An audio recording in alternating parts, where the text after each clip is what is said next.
Hello everybody, Ian Robson here, welcome back to dirtrally. So today we are in Värmland, if that's how you say it, Sweden. We're doing stage 5, the Jagen Sprint Reverse, and I am currently driving a Lancia Stratos, probably the hardest out of all the 1970s vehicles. And this is a stage 5, like I said before. So we're gonna see how we do here. Because this is Sweden, it's all snow. Or like, can I get the event information? Here it is. 72% compacted snow, and then 28% just snow. So as you can see, we've been doing all right. We've been kind of going up and down. So we're gonna do just the one stage here, and we'll see how this works out. All right, let's see how this works.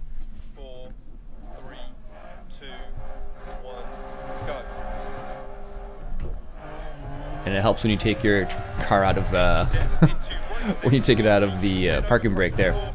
So one thing I've kind of noticed is that after playing this a little bit here, is that you have to kind of like feather the brake a little bit almost. And the crazy thing about that is the fact that it's not necessarily just used for slowing down. It also helps with no, get out of there. It also helps with your turning, which is kind of the weird part about it. So, as you can see, I'm not necessarily the best driver, but I'm getting better at this game. But the hardest part about this particular car, the Lancia Stratos, is the fact that you have to... You have to be careful, because when you accelerate... When you accelerate with this particular car, it makes it really difficult because the tail end will whip out really easily. So, also, when you're talking, it makes it difficult to listen to your co-driver. I've realized now too. So,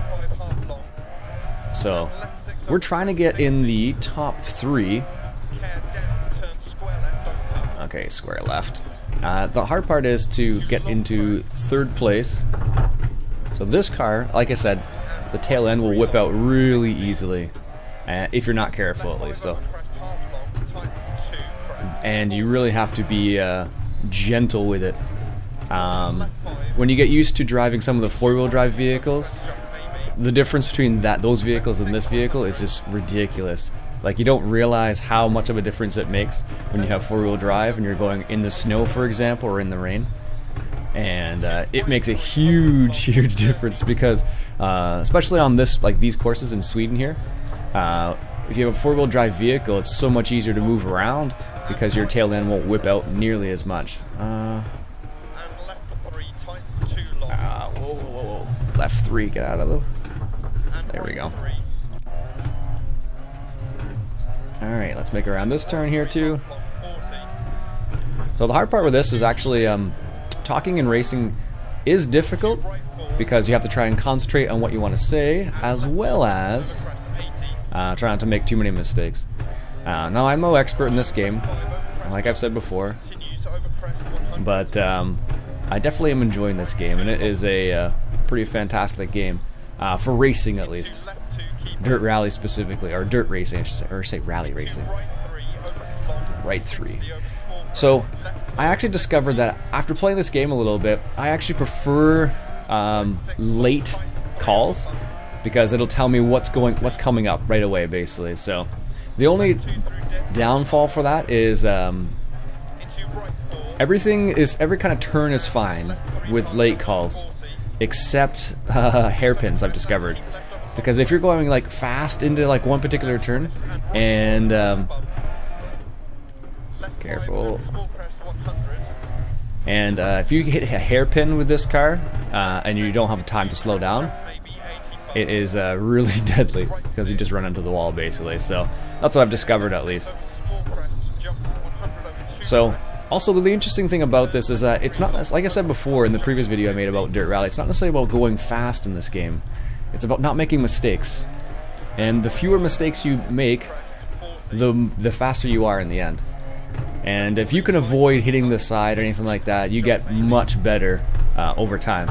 So I'm actually kind of driving slow, but in the end, whoa, going slow is actually fast.